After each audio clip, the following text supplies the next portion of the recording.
Better at Chess Nation. What is going on? This is Terrence B, and this is day 20 of the 30-day chess puzzle challenge. 10 more days to go. We are 20 days in. Wow, it's been quite a journey.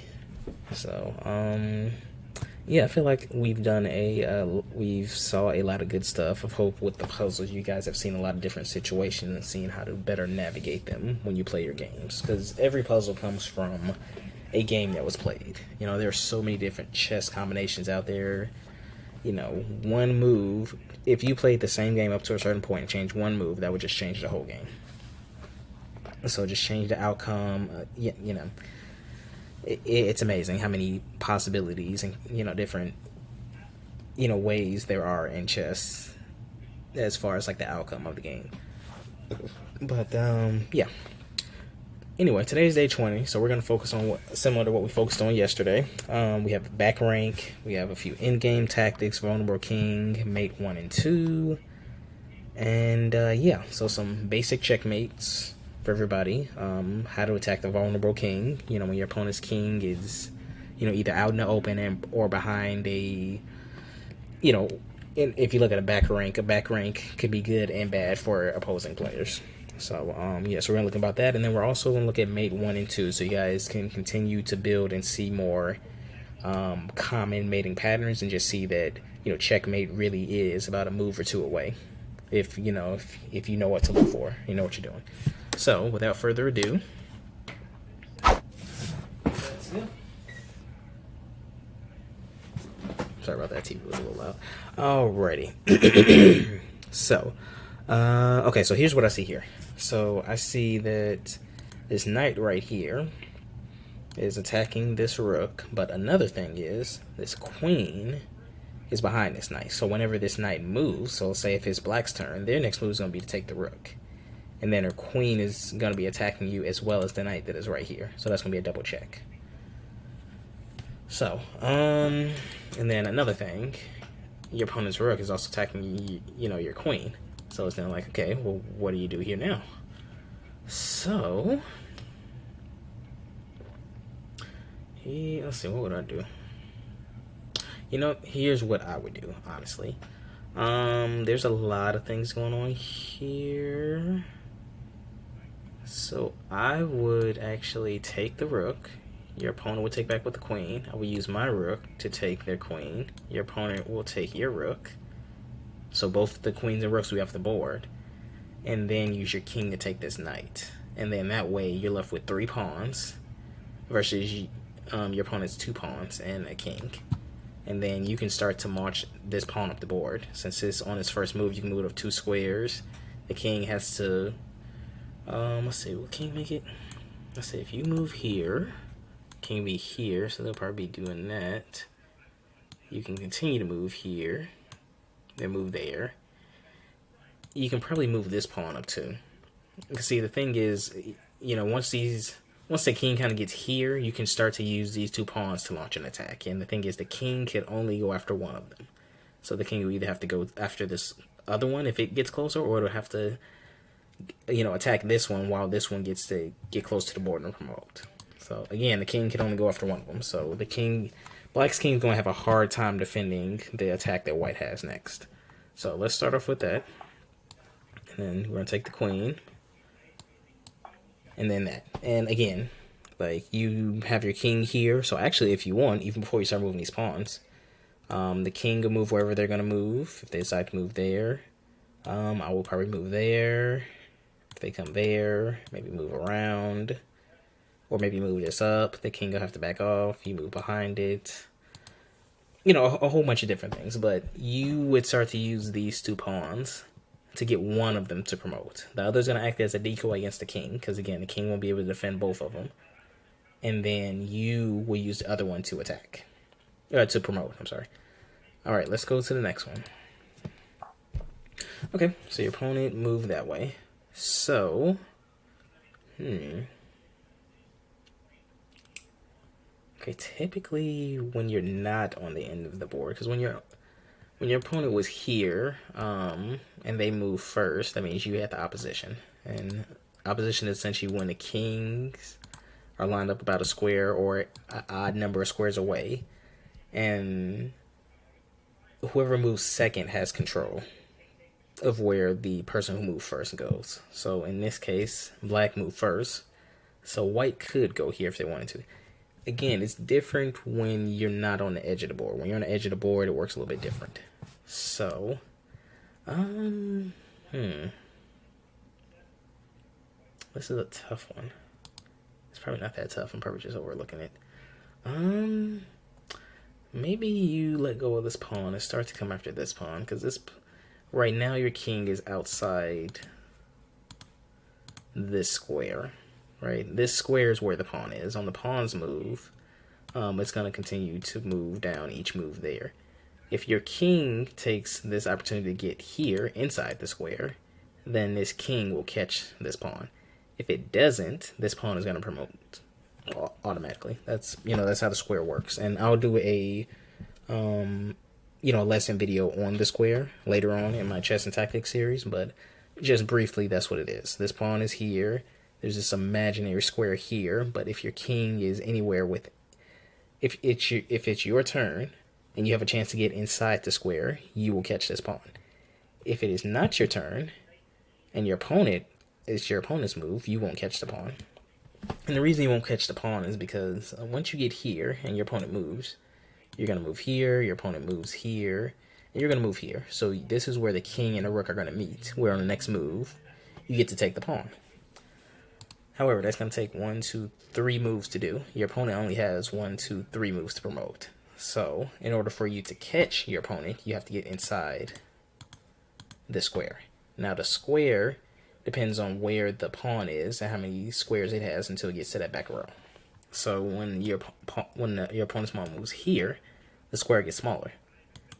When your opponent goes from here to here, or goes from here to here, this is the new square. So that square shrunk by a whole row and file, right? Like this whole section shrunk. And once your king is at least a square away, it's your king is not going to catch that pawn. So, and that's a little bit how the square works. So I'm thinking maybe we go after this pawn. Yep, and that's what's happening. We go after this pawn, make sure this pawn doesn't promote. So after that, this king will probably come here. You're just going to take that. And then your king is probably going to race there, and then what you're going to do is you're going to start to move your king in this direction. And once this king takes this pawn, you're going to keep moving in this direction, because your next goal is to go after this pawn. Because the moment this pawn moves up 1, your pawn is just going to take it. So even if it moves up 2, you can do en passant and take it. Alright, let's go to the next one. Okay, so our opponent was in check. They decided to move out of check. So here's what I see. I see this pawn right here can take this pawn and have a straight shot here, right? What's going to happen is, once you take this pawn, your opponent will probably try to move that, or move that bishop there, but, I mean, your bishop can simply take. So, it really is pointless at that point. So, but that's what I'm going to do. I'm going to do that. And they didn't really show what happens next, but that's what's going to happen next. Either your opponent's going to move his bishop here, or they're just going to move their own pawn and try to get it to the other side of the board to promote. So either way, you would promote first.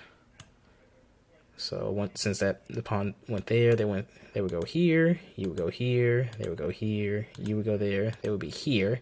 By the time they're here, you're ready to promote on this next square. Now, they will probably promote here, putting you in check, so you would probably just use your bishop to take once it's on this unhighlighted square here. And then eventually promote on the next move. Okay, let's go to the next one. Okay, so our opponent decided to take the pawn there. So, I would probably move my queen here. I mean, the rook might come there. Maybe you go here. Or maybe you move this rook up here, actually. Or not. I said that wrong. I'll move the queen here. This knight will move to this square. Then I'll move this rook up here. The king would either take or move the queen there. And if the king takes, then you could move this bishop here. So let's see how this plays out, because this can play out a few different ways. That's not it. Okay. Right, go for a check.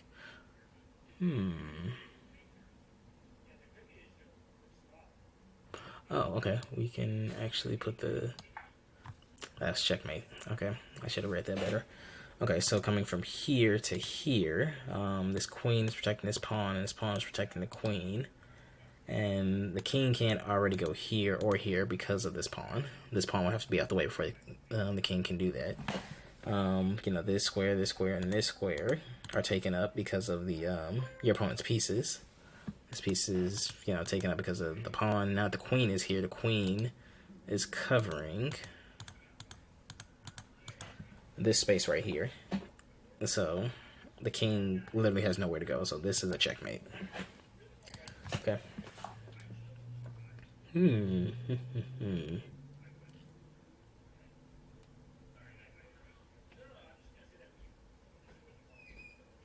Okay, so I would probably just move this pawn up, and then the king is stuck, you know, on this side of the board. Then maybe your next move will be to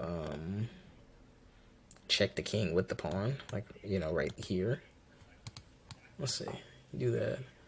Okay, and you know, they don't really go much more into it, but I mean, that's essentially what you would do there. And then you might even bring this pawn in on your next move, depending, you know, what this pawn does. You won't have to worry about this pawn too much until it gets to this square, just because that's when it's within, that's when the king and the pawn are within the same, you know, promotion square. And since, or not really promotion square, the square, and the square is the square that can lead to promotion. If the king, you know, if the king and the pawn are lined up or not lined up right. You know, the square I just talked about, that's the square I'm talking about. So once this pawn gets here, that's really when you have to worry about, you know, your king being here. And even then, you have this pawn here, so this pawn will just take on this square. So I'm not really sure how black will proceed next. Maybe they might try to put their knight here to get this knight away. Maybe you take it, maybe you don't. Well, actually, you know what? Never mind. They won't do that because this pawn is going forward. So they're not going to move there. So I don't even know how black is going to proceed next. They'll probably start moving maybe these in pawns. Get those in there to attack these two pawns, and then try to figure out a way to get a pawn to promote to a queen. But either way, these two pawns, these two centered pawns, are very dangerous, because that means the king can go there or there or there. So that means the three squares in front of the king are cut off. So the king has to go backwards. Alright, let's keep it going. Okay, and you know, this one is, you know, a simple checkmate. Once you've played enough games and see your opponent's king castle on the king side enough, especially as black, you kind of you might even play to get your knight on this side of the board where the king is, and you'll probably try to have your queen kind of lined up at this h7 pawn, and just for a simple checkmate. And, you know, that's what's happening here. Like, our opponent obviously should have tried to... You know, there actually wasn't much they could have done to protect that. I mean, the only thing they could have done is move that pawn up, and which is what they should have done, because then that would have blocked this checkmate. Instead, they went for attacking our queen in this instance. So we're just going to take there. That's checkmate. Okay. Alrighty. So...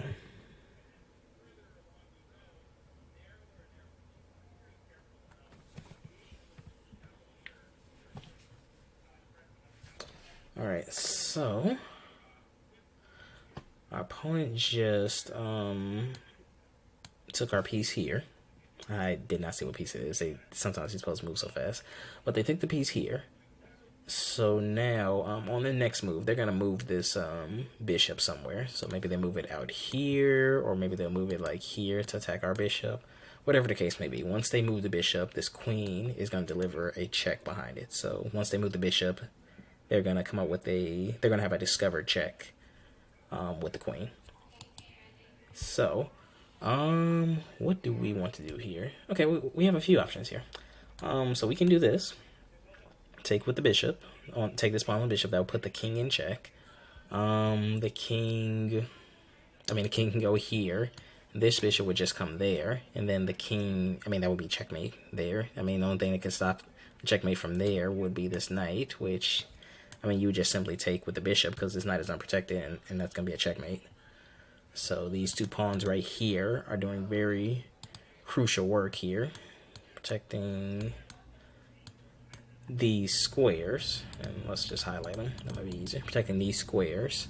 So once this bishop takes this, this square will be taken out. So the king would either have to move in the corner or that way. And then of course once king moves here, you bring this bishop here, and then the king can't go anywhere on there because of this rook. So the only thing that can block that check from there would be this knight on this square, and then your bishop just takes. So we're gonna take this pawn, and they decide to move in a corner, which is fine. So we're gonna bring our rook down here, for a back rank checkmate. And, this knight is going to move to block it, and then you just take the knight because the knight is unprotected. So, there, they take, or they block, and you just take the knight. It's unprotected. You have a back rank checkmate. Alrighty, let's do like 2 more here. Okay, and this is similar. So, black decided to take our other rook. So, again, when you're new to chess and you haven't seen a lot of checkmates before, or you're still very, you don't have as much experience, your first instinct might be to take this rook back, right? They took your rook, you're going to take back, which in certain situations are fine.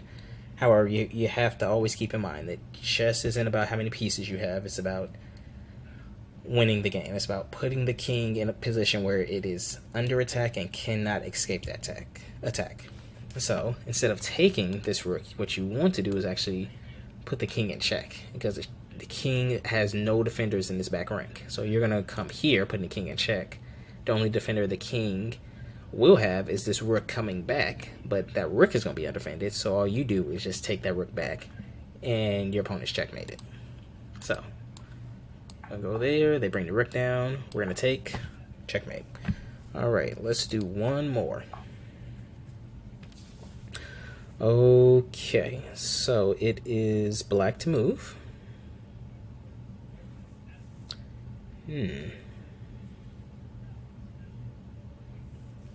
Okay, so I have an idea of what you can do here. It may or may not work. Let's see. Because here's what I'm thinking. And this is probably a more advanced trick that I've seen. You could bring your rook here, right?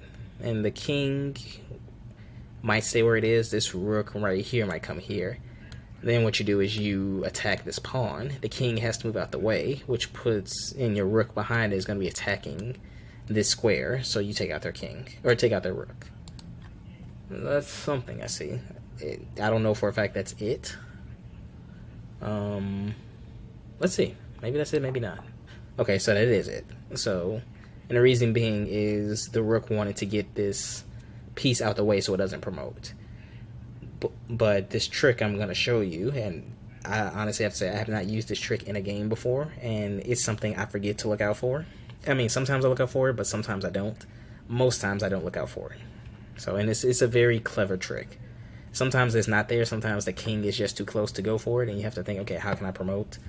So, but this is literally where you're not promoting, you're literally giving up the piece so you can capture the piece that captured your pawn that was about to promote. So, moving the king here, you're going to take this pawn, the king has to jump out the way. Now that puts your rook directly in line with the rook behind it. So this is known as a skewer. And, next week we're going to look at a little bit at skewers and pins and stuff, all because they're part of the Tactics and Strategy series we're going to be coming up with after this 30-day challenge. So we're going to take, and that's that. Alright, so that last puzzle, that's a more advanced puzzle.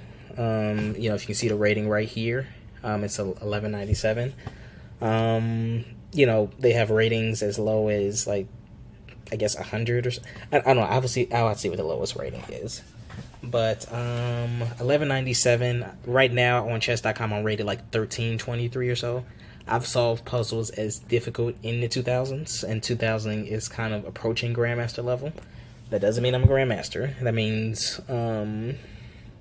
means I understand certain tactics and strategies to be able to solve those puzzles. That doesn't mean I can play a game against a 2,000 plus rated player and win. So I have a hard enough time playing against players rated 1,300. So 1,300, 1,400. I haven't even played somebody rated 1,500. So, but either way. So this last one, I wouldn't expect you guys to know off the top of your head. This is honestly a more advanced puzzle. But as we go through the Tactics and Strategy series and more puzzles like this, maybe it's something you remember and are able to use in your future games. But with that being said, this is day 20. If you like the video, thumbs up. Share the video with somebody who you think might be interested in it. Comment below, let me know your thoughts on this video, as well as any other just the series in general. What did you like about this series? That way I'll know if I want to do another one in the near future, or next year sometime, I don't know. And also, if you are new to the channel and you enjoyed this video, please subscribe, become a member of Better at Chess Nation. So I love my subscribers. I want to hear from you guys. I want to make more content for you guys. I enjoy doing this. So, and as long as people enjoy watching it, I will keep doing it. So it lets me know that, okay, there's an audience out there who is getting something from what I want to do, and I want to serve the people. With that being said, this is Terrence B. This is day 20. I am signing off. Thank you guys for watching, and I will see you guys in the next one. Later.